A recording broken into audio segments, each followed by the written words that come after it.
నమస్తే. రాష్ట్రంలో ఖాళీగా పోతున్న ఖాళీ అయినటువంటి ఉద్యోగాలని భర్తీ చేయడమే లక్ష్యంగా రాష్ట్ర ప్రభుత్వం కసరత్తులు ముమ్మరం చేయడం జరిగింది. ఇప్పటికే రాష్ట్ర ప్రభుత్వం ప్రతిసారి చెప్తా ఉంది, మేము రాష్ట్రంలో అధికారంలోకి వచ్చిన తర్వాత 58,000 ఉద్యోగాలని ప్రభుత్వం ఇచ్చింది. నిరుద్యోగులకి ఉద్యోగ అవకాశాలు కల్పించడమే ధ్యేయంగా రాష్ట్ర ప్రభుత్వం పనిచేస్తూ ఉంది. గతంలో ఉద్యోగాలు ఇవ్వక నిరుద్యోగులను ఇబ్బంది పెట్టినటువంటి రాష్ట్ర సర్కార్ మరి వాళ్ళ యొక్క గోసపుచ్చుకున్నది.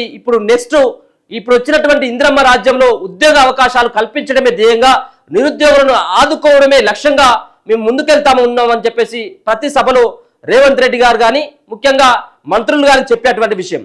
అందులో భాగంగానే సరే 58,000 ఉద్యోగాలు ఒక పక్కన నియామక పత్రాలు ఇవ్వడం మాత్రమే తెలంగాణ రాష్ట్ర ప్రభుత్వం ఇప్పుడున్నటువంటి కాంగ్రెస్ పార్టీ చేసింది.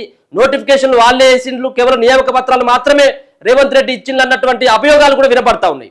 సో ఇప్పుడు నెక్స్ట్ సరే ఎవరు ఇచ్చినప్పటికీ కూడా 58,000 ఉద్యోగాలు తెలంగాణ రాష్ట్రంలో కొత్త ఉద్యోగాలు కాంగ్రెస్ పార్టీ వచ్చిన తర్వాత వచ్చినాయి. సో ఒక పక్కన పోలీస్ శాఖలో మొన్ననేమో గ్రూప్ పోస్టులు కావచ్చు, డిఎస్సి పోస్టులు కావచ్చు, సో ఇటువంటి పోస్టులని భర్తీ చేయడం జరిగింది. దాని తర్వాత ఇప్పుడు కొత్తగా అంగన్వాడీ పోస్టులను కూడా ప్రభుత్వం వేయబోతా ఉన్నది. దాదాపుగా 10,000కు పైన ఉద్యోగాలని అంగన్వాడీకి సంబంధించినటువంటి టీచర్లు కావచ్చు, హెల్పర్ పోస్టులని. సో అతి త్వరలో ప్రభుత్వం నుంచి గ్రీన్ సిగ్నల్ రాగానే ఇప్పటికే సంబంధించినటువంటి అధికారులు ఎక్కడెక్కడ ఖాళీలు ఉన్నాయి, ఎన్ని ఖాళీలు ఉన్నాయి అని చెప్పేసి ఇప్పటికే నిర్ధారించడం జరిగింది.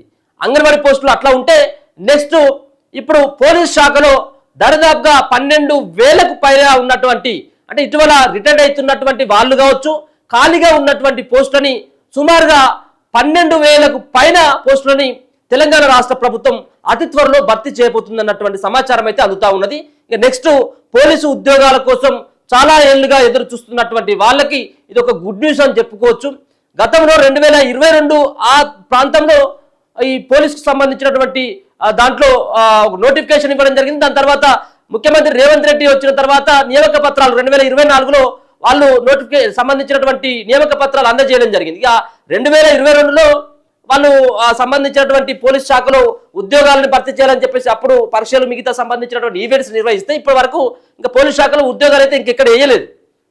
ఇప్పుడు ఉన్నటువంటి 12,000 ఉద్యోగాలని ఇప్పుడు కాంగ్రెస్ పార్టీ పూర్తి స్థాయిలో భర్తీ చేయాలని చెప్పేసి భావిస్తున్నట్టుగా తెలుస్తా ఉన్నది. దానికోసం ఇప్పటికే సంబంధించినటువంటి శాఖ కావచ్చు, మిగతా సంబంధించినటువంటి అధికారులు ఇప్పటికే కసరత్తులు ముమ్మరం చేసి ఎక్కడెక్కడ ఏ ఖాళీలు ఉన్నాయి అన్నటువంటి దానిపైన ఇప్పటికే ప్రభుత్వానికి ఒక లెటర్ కూడా రాసినట్టుగా తెలుస్తా ఉంది. అతి త్వరలో ఈ పోలీస్ శాఖలో ఉన్నటువంటి వివిధ పోస్టులని భర్తీ చేసేందుకైతే సంసిద్ధమైనట్టుగా తెలుస్తుంది. ఒకసారి అది పెద్ద ఎత్తున కూడా ఈ వార్త నిరుద్యోగులకు ఒక మంచి అవకాశం అనేది చెప్పుకోవచ్చు. చాలా మంది చిన్న చిన్న మార్కులతోటో లేకపోతే ఈవెంట్స్లోనో గతంలో ఉద్యోగాలు రాకుండా ఉన్నటువంటి వాళ్ళకి ఇది గొప్ప అవకాశంతో పాటు ఇప్పుడు కొత్తగా పోలీస్ శాఖలో ఉద్యోగాలు చేయాలి అన్నటువంటి వాళ్ళకి కూడా ఒక ఊరట అనుకోవచ్చు, గుడ్ న్యూస్ అని కూడా మనం చెప్పుకోవచ్చు. ఒకసారి ఆ సంబంధించినటువంటి వార్తను చూస్తే త్వరలో పోలీసు ఉద్యోగాల భర్తీ 12,000 వరకు ఖాళీలు ఉండొచ్చు అని అంచనా, ప్రభుత్వం ఆదేశిస్తే వెంటనే ప్రతిపాదనలు పంపేందుకు సిద్ధంగా అధికారులు. అయితే ఇప్పుడు ముఖ్యమంత్రి రేవంత్ రెడ్డి కూడా చెప్తా ఉన్నాడు, చాలాసార్లు చెప్తా ఉన్నాడు, ఇక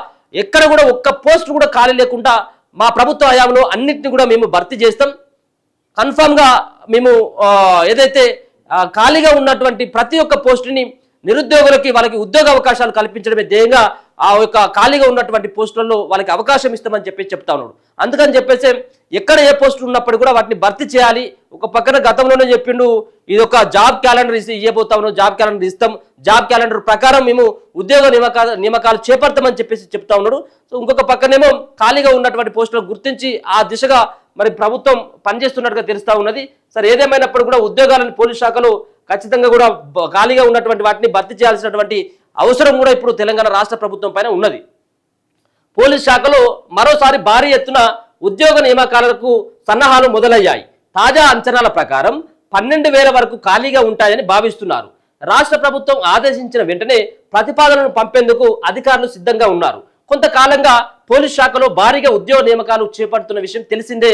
వాస్తవానికి పదవి విరమణ తర్వాత అవుతున్న ఖాళీలనే భర్తీ చేస్తుంటారు. 2007లో లుంబిని పార్కు, గోకుల్ చాట్ వద్ద బాంబు పేలుళ్లు జరిగాక పోలీసు శాఖను బలోపేతం చేయాలన్న ఉద్దేశంతో అప్పటి ప్రభుత్వం ఒకేసారి 35,000 పోస్టులను భర్తీ చేయాలని నిర్ణయించారు. ఒకేసారి ఇన్ని పోస్టులను భర్తీ చేయడం సాధ్యం కాదు. అందుకే దఫాలుగా నియామకం కొనసాగుతుంది. వివిధ కారణాలతో భర్తీ ప్రక్రియ వాయిదా పడుతుంది.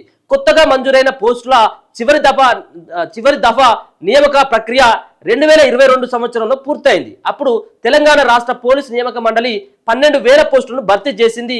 2022లో చేపట్టిన నియామక ప్రక్రియలో ఎంపికైన శిక్షణ పూర్తి చేసుకున్న వారిని 2024లో ముఖ్యమంత్రి రేవంత్ రెడ్డి నియామక పత్రాలు అందించారు. దీంట్లో చూసుకోవచ్చు గతంలో 2022లో 12,000 పోస్టులని భర్తీ చేయడం జరిగింది. 12,000 పోస్టులకి వాటికి సంబంధించినటువంటి ఆ ప్రక్రియ కొనసాగింది. ఈవెంట్లు కావచ్చు, మిగతా ఎగ్జామ్స్ కావచ్చు.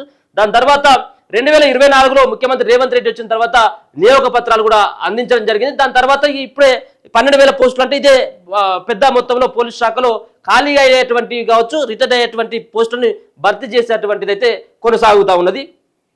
ఇప్పుడు మరోసారి భారీ ఎత్తున భర్తీకి అధికారులు సన్నద్ధం అవుతున్నారు. ప్రాథమిక అంచనాల ప్రకారం కానిస్టేబుల్ ఎస్ఐ స్థాయిలో దాదాపు 12,000 వరకు ఖాళీగా ఉంటాయని భావిస్తారు. కేవలం కానిస్టేబుల్ అనే కాదు, మిగతా ఎస్ఐ వరకు, కానిస్టేబుల్తో పాటు ఎస్ఐ వరకు ఏ స్థాయిలో ఉన్నటువంటి వాళ్ళకి ఆ 12,000లో మిగతా అన్ని పోస్టులు కూడా భర్తీ చేయాలి అని చెప్పేసి భావిస్తూ ఉన్నారు. దాంట్లో 12,000 వరకు ఖాళీగా ఉంటాయని చెప్పేసి అయితే అంచనా వేస్తూ ఉన్నారు. ఈ సంఖ్య ఇంకాస్త పెరిగే అవకాశం కూడా ఉన్నదట. ప్రభుత్వ ఉద్యోగుల ఉద్యోగ విరమణ వయస్సును 58 ఏళ్ల నుంచి 61 ఏళ్లకు పెంచుతూ 2021 ఏప్రిల్లో ప్రభుత్వం ఉత్తర్వులు జారీ చేసింది. దాంతో ఆ ఏడాది పదవి విరమణ చేయాల్సిన వారు 2024 మార్చి వరకు కొనసాగారు. 2024 ఏప్రిల్ నుంచి మళ్లీ ఉద్యోగ విరమణలు మొదలయ్యాయి. వీటిని భర్తీ చేయాలని ప్రభుత్వం ఆదేశిస్తే వెంటనే నియామక ప్రక్రియ చేపట్టేందుకు అధికారులు గతంలో ఏం చేసిండు, ముఖ్యమంత్రిగా అప్పుడు పనిచేసినటువంటి కేసీఆర్ ఏం చేసిందంటే 2021లోనే వీళ్ళందరూ కూడా చాలా మంది రిటైర్డ్ కాకుంటే ఏం చేసిండంటే ఆయనకు ఒక 3 సంవత్సరాలు పెంచిండు. ఆ 3 సంవత్సరాలు పెంచడం వల్ల ఇప్పుడు 2021లో రిటైర్డ్ అయ్యేటువంటి వాళ్ళు ఏం చేసిందంటే ఇప్పుడు 2024కి వచ్చిండు. ఇప్పుడు 2024లో మార్చి వరకు చాలా మంది ఖాళీ అయిపోయిండు. కాబట్టి ఆ ఖాళీ అయినటువంటి రిటైర్డ్ అయినటువంటి వాళ్ళతో పాటు మరికొంతమంది కొత్త పోస్టులు వేసి దాంట్లో 12,000 అయితే 12,000కు ఇంకా పైన అయితే అనేది వాటిపైన ప్రభుత్వం అయితే అధికారులు మాత్రం క్లారిటీతో ఉన్నారు. 12,000 అయితే ఖచ్చితంగా ఉంటాయి, అవసరమైతే ఉంటే ఇంకొక 1000 పోస్టులు కూడా పెరిగేటువంటి అవకాశం ఉంటుంది. కానిస్టేబుల్తో పాటు ఎస్ఐ స్థాయిలో ఉన్నటువంటి ఎస్ఐ స్థాయి వరకు ఉన్నటువంటి వివిధ పోస్టులని భర్తీ చేయాలి. 13,000 ఉద్యోగాలని 12 నుంచి 13,000 ఉద్యోగాలని ఇవ్వాలని చెప్పేసి అయితే రాష్ట్ర ప్రభుత్వం అయితే భావిస్తూ ఉన్నది.